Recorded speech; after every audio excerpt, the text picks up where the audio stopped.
This is Glenn Bill with the Get Attitude podcast, and man, oh man, do we have a guest coming up for you on our latest Gap, and it is the one and only, the legend Tom Hopkins, the global sensation, the #1 global how-to sales trainer. Tom, tell us what we are going to learn. You're going to learn people skills and disciplines that have been applied by some of the highest income earning people in the world, and I literally mean the world. So I so hope you'll take advantage of what we have to share. What is the roadmap to defeat self-sabotage, negative thinking, and learned helplessness? In these unprecedented times, you must get connected, get growing, get certain, and get attitude. The Get Attitude Podcast.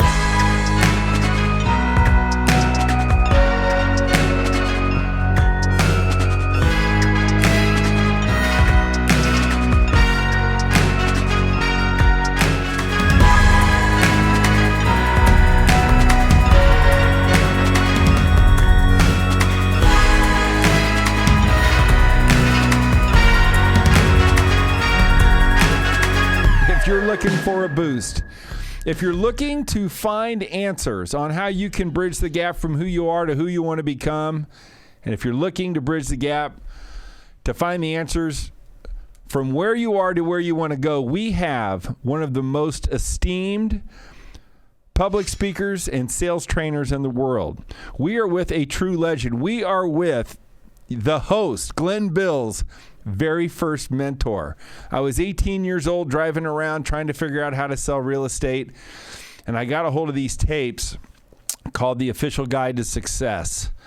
And before I could become a real estate killer, which I was because of this man's training, he taught me how to become a success in my mind and in my heart first.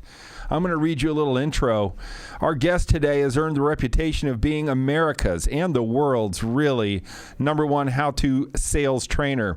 Over 5 million salespeople, entrepreneurs, and sales managers on 5 continents have benefited from his live training events.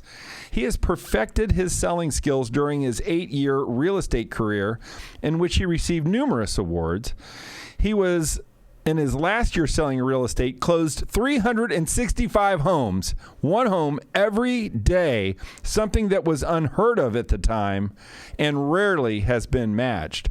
Since that time, he has developed and customized proven and effective selling techniques and skills for over 350 companies, and I'm talking big companies. He has authored over 20 books on subjects of selling success, including my favorite and something you need to get out and buy right now because it's still relevant, The Official Guide to Success, which is all about how we think, which is your attitude, and it also talks about how you act when you're in success mode. Over 2.9 million copies of those books have been read by sales pros and entrepreneurs all over the world. He is also the 2013 recipient of the Lifetime Achievement Award from the National Academy of Best-Selling Authors, and he has been acclaimed as the #1 sales guru 2 years in a row by Global Gurus. He has dedicated his life to helping sales and marketing professionals improve their communication skills and increase their sales and sales revenue.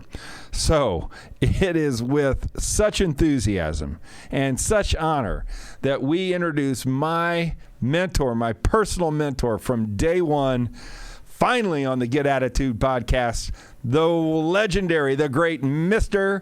Tommy Hopkins. Hey, I know you go back a long way when you say Tommy. I know. I hope that doesn't offend you, but you know that's no. that's who you were, right? You were Tommy Hopkins back in the day. That's right.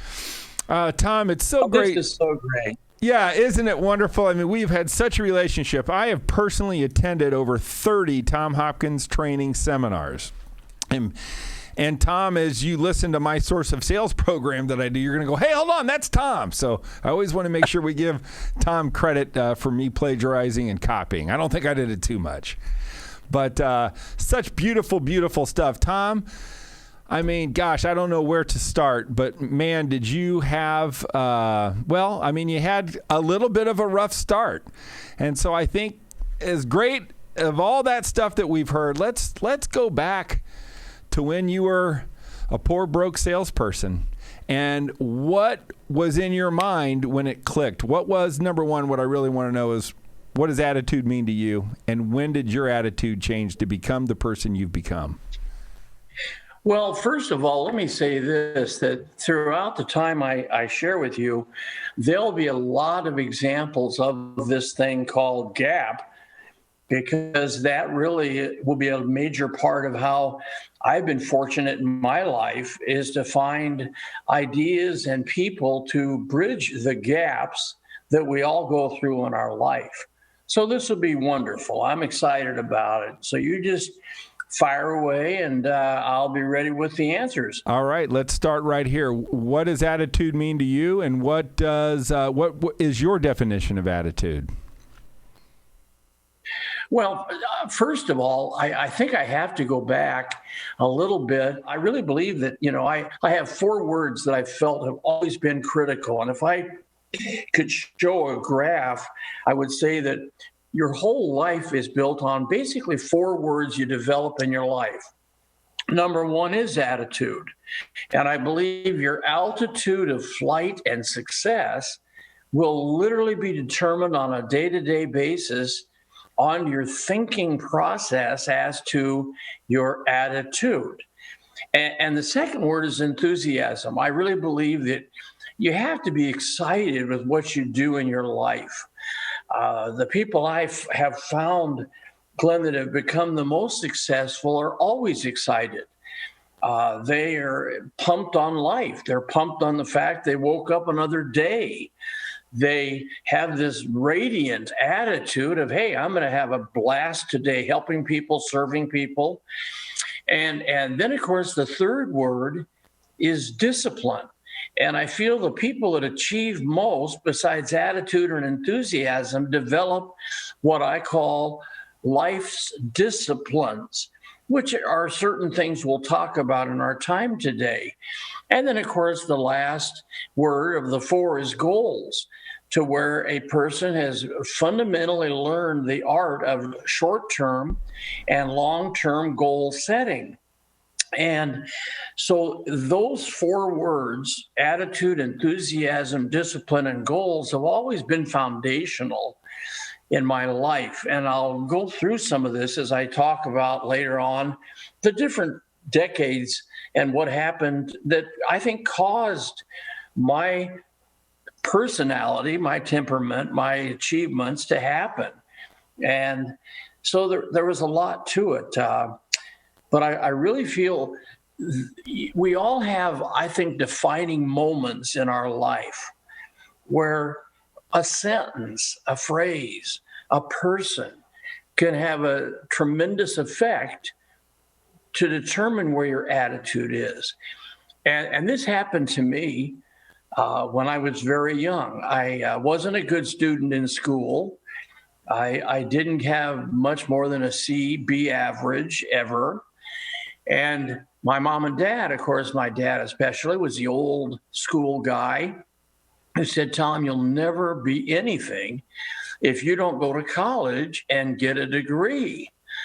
Well, of course, I said, fine, and I went to college. And after 3 months, 90 days, I realized the academic setting was not for me. And I quit college and came home, Glenn, and I was there in the living room when my dad came home, and he said, what are you doing home? I said, Dad, I made a decision today, and I quit college. And my dad was a strong man, Glenn, and I never really seen him cry. But I saw tears kind of fill his eyes, and he said, and I was Tommy back then, believe it, yes. He said, Tommy, because you're my son, I'll always love you, even though based on your decision today to quit college, I can assure you, and I know you will probably never amount to anything. And that was the first time I think anybody ever smacked me emotionally with I wasn't going to become a success because I didn't go to college. And I was so darn down. I went in my bedroom sitting there depressed. And that night, my uncle Don Hansen, he was coming to dinner. And I'm sitting there depressed on my bed. And Uncle Don walks in and he goes, Tommy, tell me this isn't so, that you quit college. And I said, Uncle Don, it's not for me. I barely got out of high school, let alone am I going to get out of college. I quit. And he said, well, what are you going to do for your living? What are you going to do? I said, geez, I don't know. And he said, well, I'm the general manager of Bethlehem Steel in Los Angeles, one of the largest steel companies. And he says, we've been given the job to build Dodger Stadium in Chavez Ravine. And we need iron workers. And if you want, I'll give you a chance to come out on the job and carry steel. And Glenn, I don't know how many folks joining us know what an iron worker is, but most of them have seen a swimming pool put in where they put in a bar like this all along the bottom because concrete has no tensile strength without reinforcing rebar. So in a swimming pool, you'll see a bar like this, which is about a number 4. They're every 6 inches on center, and then they pour the concrete. Well, on a Dodger Stadium, the main bar was a number 11 bar, which was 1 3/8 in diameter versus this. That's a big bar. Yeah, they were 60 feet in length. They weigh 200 pounds. And the only way you got them from the truck to the deck was men like animals carried them. And because I was just a young kid, just turning 18, 19 in that area, they knew I was the nephew of the general manager. And so they really worked me hard. I always tell my audiences at a seminar, I carried steel like an animal for a year. And you can see I'm 5'7". Well, I was 6'2" when I started carrying steel. Not true. But anyway, I carried steel for a year. And my dad came over to my little apartment. I'd moved out in North Hollywood, California. And he came to my apartment, and I hadn't talked to him for months. And he said, Tommy, I came to see you because Uncle Don has let me know that you were probably one of the hardest workers on the whole bridge deck carrying steel.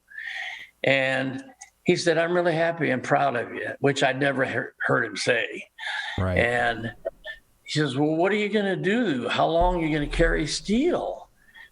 And I said, Dad, I don't know. I mean, I'm making pretty good money for a kid, but I don't know. He says, well, Tom, you got a nice way with people. You're communicating. People like you. They trust you. Why don't you go to real estate school and get a license? How smart was he? And I said, wow. Dad, you have to pass an exam to get a real estate license. I couldn't do that. I could never pass. And he chided me. He said, give it a try. And my uncle said, why don't you enroll? And well, sure enough, I went to the real estate school in California. And sure enough, I failed the real estate exam 3 times. Now I'm thinking I'll probably always be a construction worker.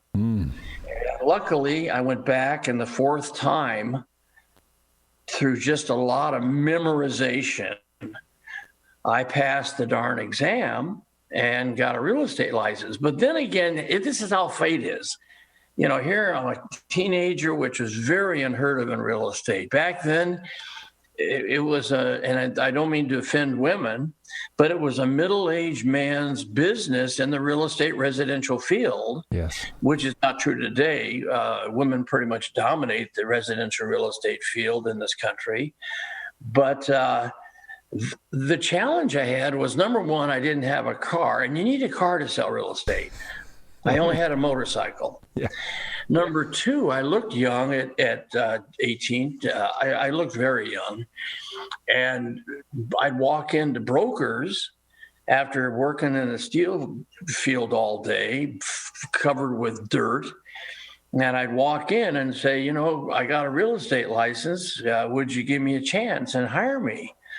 And they'd laugh and say, where's your car? I'd say, well, I don't have a car, but I got to get into real estate. And finally, one broker said, I'll give you a chance. And what was said, his name? I could hang my license. What was his name? The broker. Ben Brooks, I think was his name, but it was 50 years ago. Yeah, do you remember what?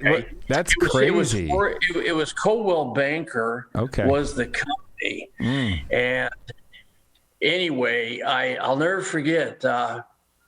Also back then, Glenn, most people don't know this, but there was kind of a dress code in real estate. Today it's very casual, like I'm here at home and casual, and probably if I went out to show homes, I'd be casual because that's the way the industry is today. Mm-hmm. Back then, though, you were really supposed to wear a suit and tie. Yeah. That was my next problem.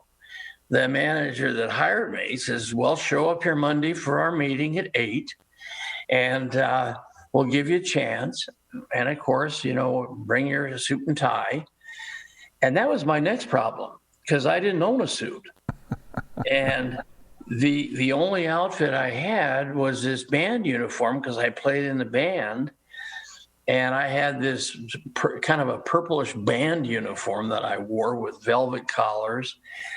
And so I drove my motorcycle to my Monday morning meeting, and the manager had maybe 15 salespeople sitting in front of him, and I walked in the back door, and he stopped the meeting and saw me in this band uniform and heard my motorcycle, of course, drive. And he goes, everybody, I want you to know our newest agent, this kid's in his teens, doesn't have a car, and look at that outfit, but we're going to give him a chance. And so he let me come to work. And I didn't do well. I was so young. I was a baby. And I think in my first 6 months, I earned an average, I think, $42 a month with the one little sale. And my money's almost gone from construction. I'm scared to death because I don't want to go back to steel. And I spent the last $100 or so I had in the bank, and I went to a seminar that was up the street from our office. And the guy was so good, I can't even remember his name, but he said, you must find a mentor to emulate and to copy. And he said, I'll give you the best idea I can today.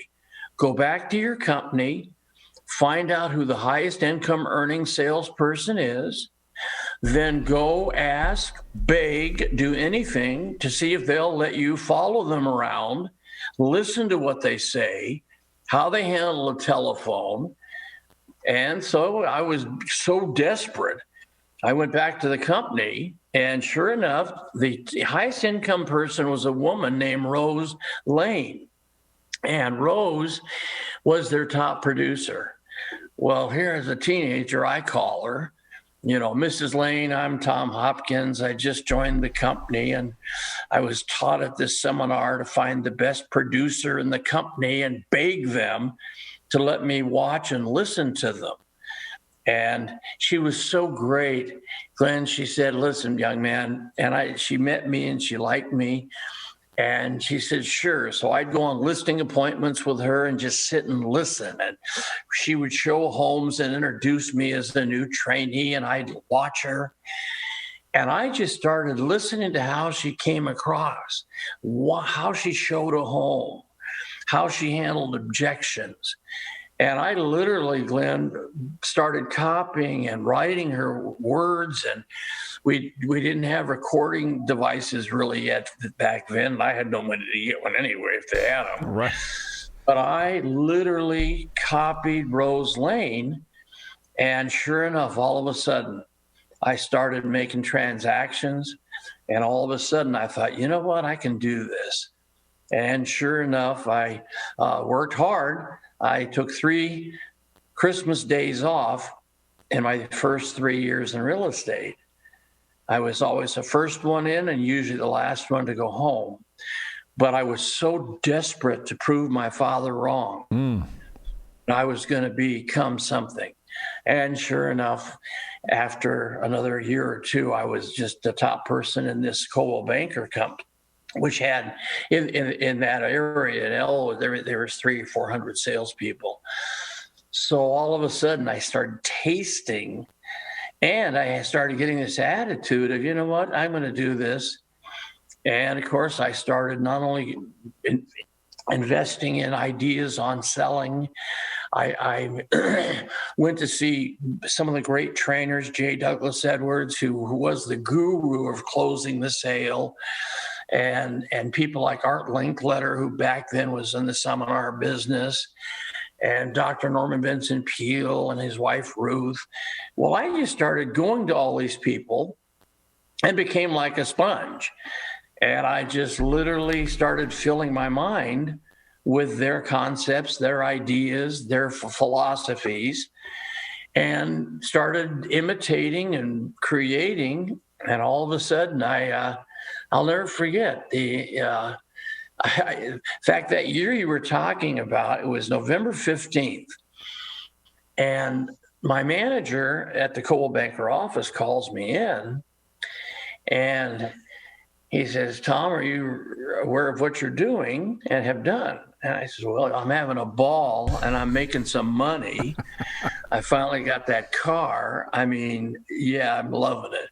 He goes, but are you aware that I added it up and you're averaging 1 home sale a day, and I don't think anyone's ever done it.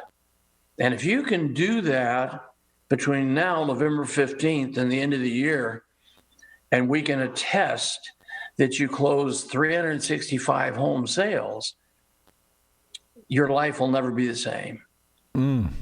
Rumors will get out, the phone will ring off the hook, and you'll have no idea where you're going to go. Wow. Well, it wasn't only for that, but I was having such a good time. And the interest rates had dropped from 18%, believe it or not, down to 6 or 7, and buyers were coming out of the woodwork.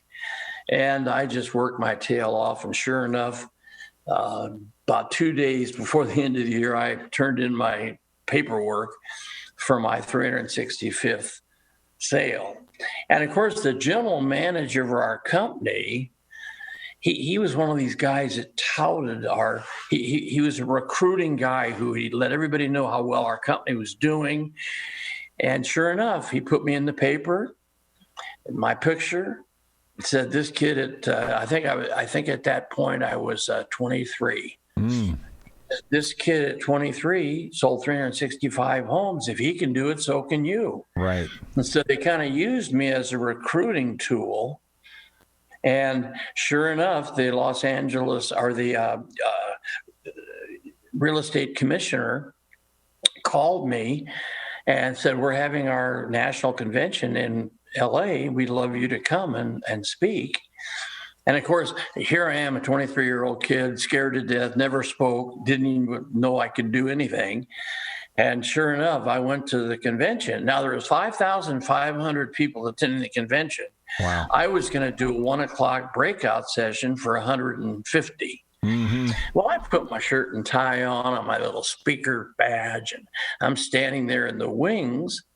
And Thomas Peters, who wrote the book, The Peter Principle, back in the 60s, best-selling book, he was the featured speaker. So 8:00, the convention's going to start, and I'm standing there in the wings, and all of a sudden the president of the association comes over to me and says, Tom, he's caught in, our featured speaker, Thomas Peters, is caught in traffic in LA, and we got to get started. So do you want to go on? And you can only speak till he shows up, but we got to get started. So anyway, the president walks out, says, ladies and gentlemen, while we're waiting for our featured speaker, we have a young man here who's going to be speaking later today in one of our breakout sessions.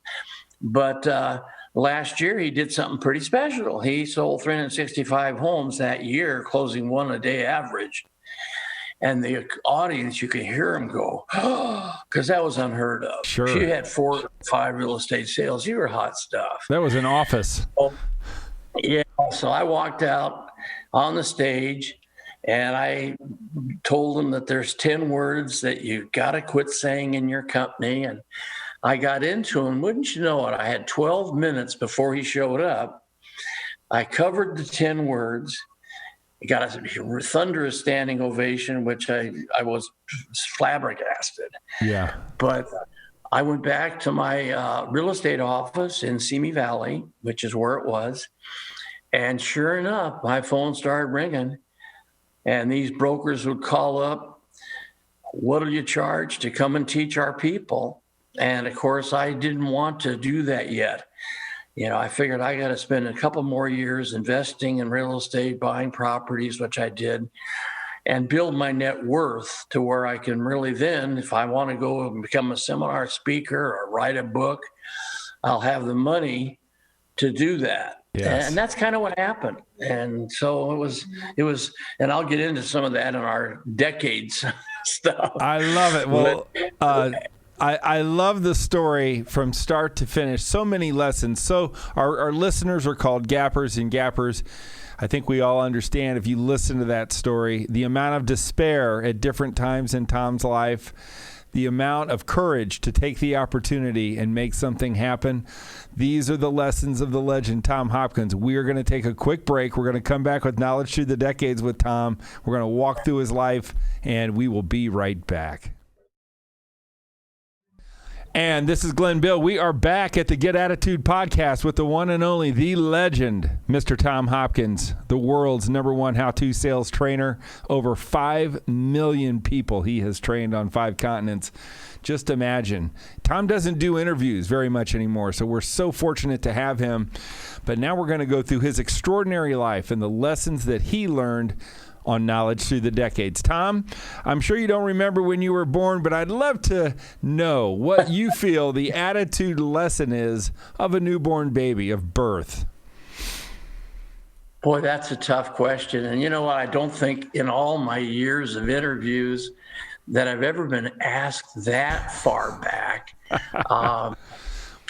I think one of the main things I learned was, because my dad was a pretty strong disciplinarian, even as a baby, I could see that, everything was in order, lots of order in our family life. And, we pick up so much as very young babies. Sure. And I think that, and of course I had a wonderful mother. My mom was a saint, and I mean, she is in heaven, I know today, but, yeah, she was so great. She really helped me a lot with her overall attitude about life and people and communicating.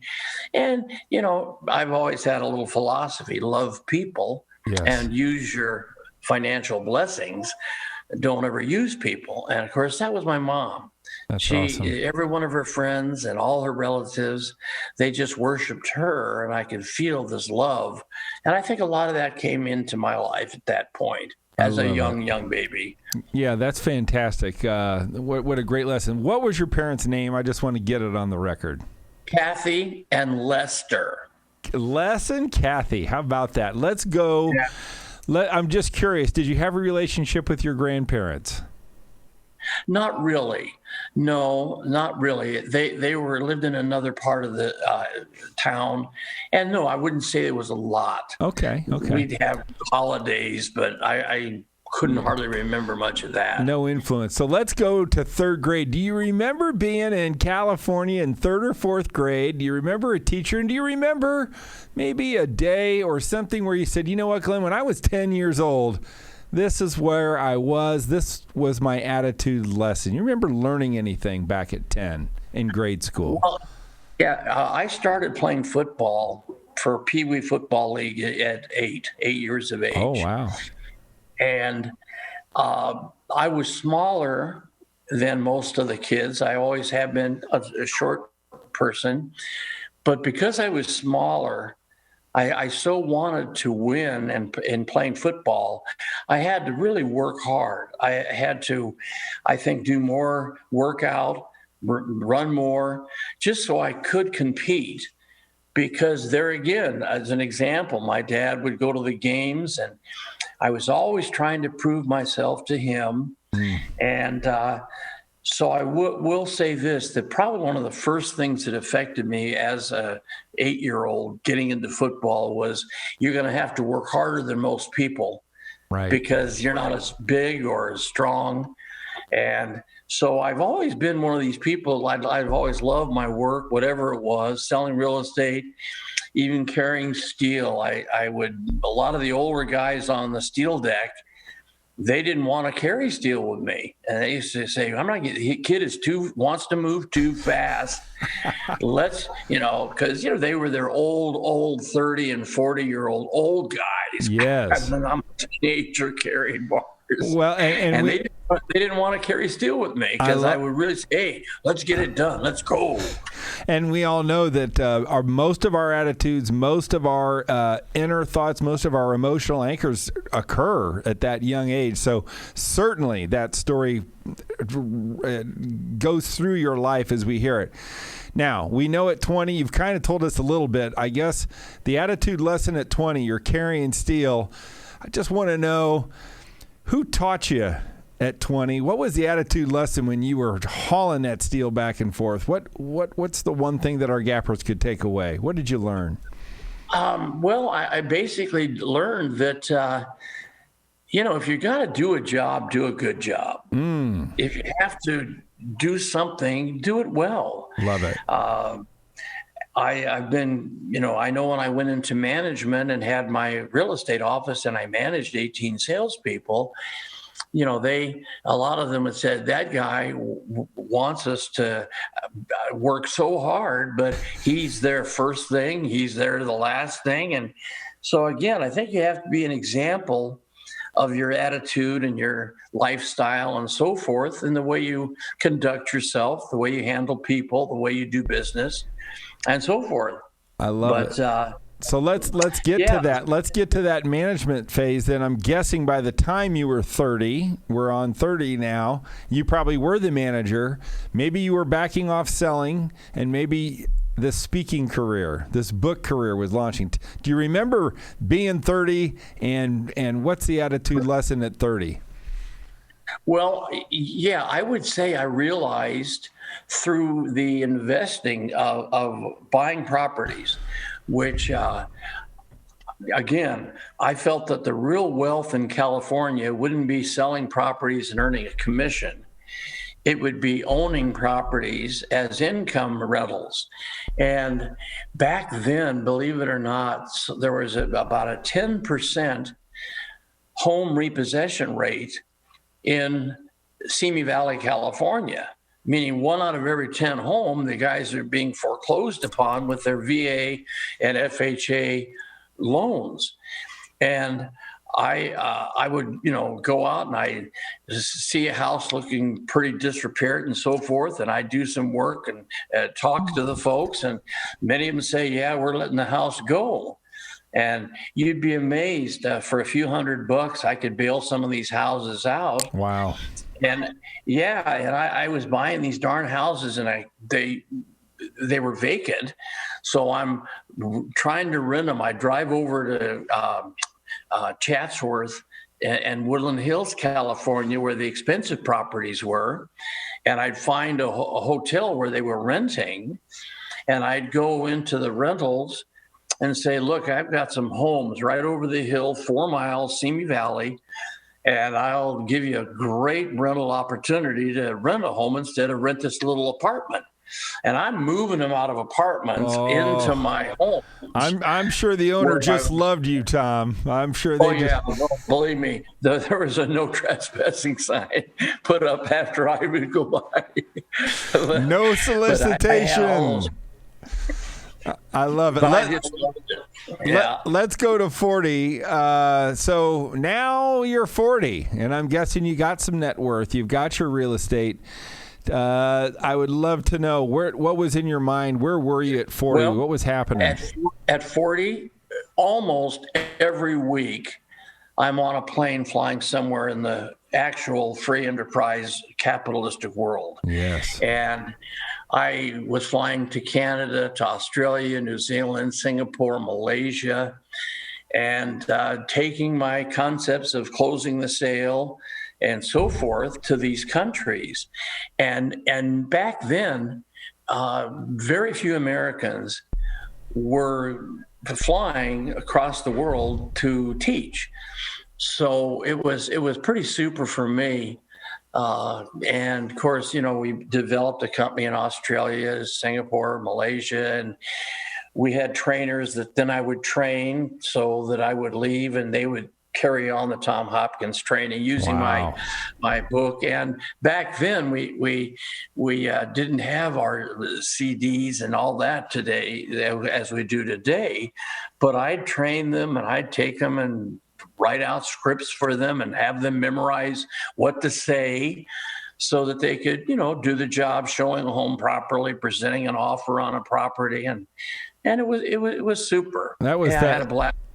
40 to 50 was a great 10-year period for me. That's so good. I interviewed the great Don Hobbs of Hobbs Herder. I mean, certainly you know Don, and I'm sure Don will probably end up listening to this. Did you guys?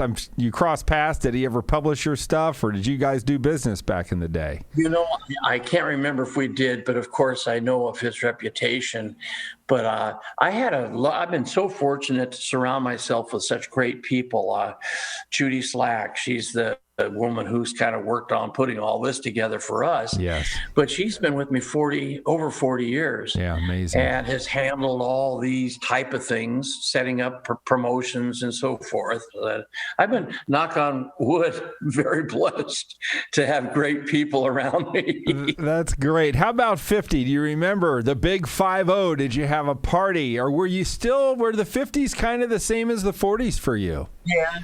At this point, I was still, getting on a plane every week, doing seminars, and I just loved the teaching. That's probably one of the biggest challenges I think I have today in my life is I'm not flying away like I used to. I use the term not retirement, but winding down my time. And now my lovely wife, Michelle, and we are doing much of the travel to visit with people like you or so forth. And, our folks in Australia or New Zealand, they have us out and we stay there. And so it's really become a wonderful life. And my wonderful wife, she does so much of the work to keep everything going on our lifestyle with our puppies and so forth. But yeah, it's been a blast. And 60, I was still doing the seminars. I think 42 years of doing seminars. Wow. Yeah. Wow. That goes fast, but I mean, you had such a full life and you've given so much to others. When we talk about the 10 attitude boosters in my book, number 5 is have a mentor and copy them. You've covered that. Number 10 is be a part of something bigger than you. And look at your training was you, but the touches of 5 million people, certainly what you did was bigger than yourself. And then we hit on attitude booster number 1 with Tom, be nice, which was your mantra from the get-go. So really, really cool. Talk to me about your 70th birthday. That's, you hit 70. That's kind of by the way, retirement. That's a nasty word. So now you have 11 nasty words, right? Yes, I really, actuary tables of insurance companies pretty well have proved that if a person does totally retire and doesn't have a lot of activity, that they will probably die much earlier than a person who stays creative, active, and so forth. And of course, I fell in love with the game of golf and was playing almost every day. I wasn't doing a seminar. But the golf game has kind of deteriorated, as a lot of things do when you get in the 70s. It's been a dream life, man. It's so cool. Let me pay homage. Let's see if we can come up. Let's see the 10 nasty words. I know that we don't say buy, we say own. We don't say monthly payment. We say monthly investment. We don't say down payment. We say initial investment. That's great. That's 3. Now I'm trying to think what else don't we say? Contract. We say don't agreement. Ever call the printed form a contract. We call it the agreement. Yes. People love agreements. They're afraid of contracts. And we don't sign. We endorse. We don't ask them to sign. We ask them to okay, approve, or endorse our paperwork. Oh, that's so funny. And you know, that is so cool after all these years. And of course, coming to 30 seminars, you really got it down. That's super. Yeah, we know it all. And we are all in the word business. You, of course, would let the podcast communication words. And of course, speaking and doing a seminar, it's the words, the phraseology. And, it's just been pretty exciting. And one thing I'm learning in our country and most countries, big companies are craving real fundamentally sound how-to training. Yes. It's almost like they say, hey, we got to bring someone in from another industry or outside who isn't part of our team and can impact them properly. So that has been a big advantage in my life. And, of course, as I think the greatest compliment is when a person can honestly say that you've helped me change lives by you changing mine, right, in growth and achievement, yes, and excitement. Yes. And so, it's been, if I was to go to the Lord tonight, I would have had a wonderful life, which this is real wood, knock on wood. Hey, I don't want that. I'm sure you've been asked this morbid question. What would you like to have on your headstone? Oh, gosh. Your epitaph.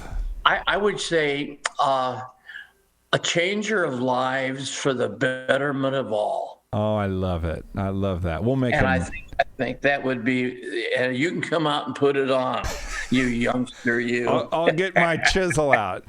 I'll never forget old Matt De La Cruz, who was a guest on The Gap, set up the arrangement for the very first time I met Tom. And yes, what I did, I think I picked you up at the airport, and we went to the Adams Mark Hotel and had dinner together. And I wrote down 100 questions to ask you, and you spent 3.5 hours with me before your seminar, and you got every one of them answered. And it was so beautiful and so kind of you to do. And I never forget that night. I wish I had that notebook. I still may, but boy, did I learn a lot. But the one thing you said was, Glenn, you do not want to be a speaker. You literally said that, but I said, no, Tommy, I am going to be a speaker, and I'm going to continue your legacy to the people that we've had. Tom, it's a different world than we used to live in. I just want to finish with this. If you were an entrepreneur, and ladies and gentlemen, Gappers, Tom's training is timeless. You could go put in anything that he has done, and I'm telling you, it will work still to this day. I still have agents that I hire that listen to you. But, hey, it's a new world. We get it. I still think your stuff works, even though it's new. I know it works. What's your message to the entrepreneur of today? And if you were starting all over again, tell me what your attitude, your mindset, what advice can you give those that are listening now going, I got the legend, the sales legend. What the hell do I do? Well, here's a message, and I don't want to be selling, but because of my winding down, Amazon has taken all my products, books, CDs, DVDs, and they are marketing them. And they're marketing them at a tremendous discount from what we used to when I was, totally active. Mm-hmm. But anyone who is interested, they could go to Amazon and just look at the Tom Hopkins training products. And I think that, they can get some really great, and my favorite is a CD package called How to Master the Art of Selling, where I really, and that's the one I put you through so many times, all the concepts of qualification, closing the sale, handling objections. But I really feel that if they liked our little short, brief time here, that I'd love them to maybe let me become a mentor for them as well. And if I did, and they do better, then I'm doing the right thing, as you are as well with a gap. So that's probably for the gappers. Come slap her with Tom. So let's close with two things. Number one, I never see failure as failure, but I only see failure as a way to improve my sense of humor, to change my course of direction. What else are there? I think there were three other ones. Learning experience. Improve my skills, number 4. And I didn't see a failure of my learning experience, the negative feedback I need to change course in my direction, which is a positive. Yes. And you know what's amazing is those darn attitudes. Once those are memorized and internalized, they pop out whenever you have a challenge, which we all will encounter times of a challenge. And I will say this to anyone in business today, you've got to be very careful not to take in the negativity that can be out there. I really feel if I were to jump right back into real estate or any business where I was active out in the street of sales, I would just outwork everyone, because I really believe your activity will determine productivity. So stay active, stay always out there focused on serving. And I've always tried my best, as you know, Glenn, that be a servant to your fellow man with benefits, not just a sales or sales manager, but a servant. And if you serve and serve well, people will beat a path to your door, not once, but for their lifetime, which is really when life is fun. And Tom, you just dropped bombs. We're going to say this together. I'm going to start it, and maybe you can join in with me. And this is something that I memorized from the time I was 20 years old, listening to Tom. And if you don't take anything, you can always go to the last minute of our podcast here. And I call it the Tom Hopkins mantra. And it begins with this: I am not judged by the number of times I fail, but by the number of times I succeed. And the number of times I succeed is in direct proportion to the number of times I can fail and keep trying. That's the mantra. All right. Well, Tommy, we ardently desire what you do. We love you to death. You've just been such a positive influence. I'm so grateful that you come to me and come to the Gap. When you get to Indy, you're staying with me. When I come to Arizona, I'll say hi to you. You've just given us some beautiful stories, and God bless you for everything you've done for our planet. God bless you again, Glenn, and thank you all. Bye-bye. Bye. Thank you.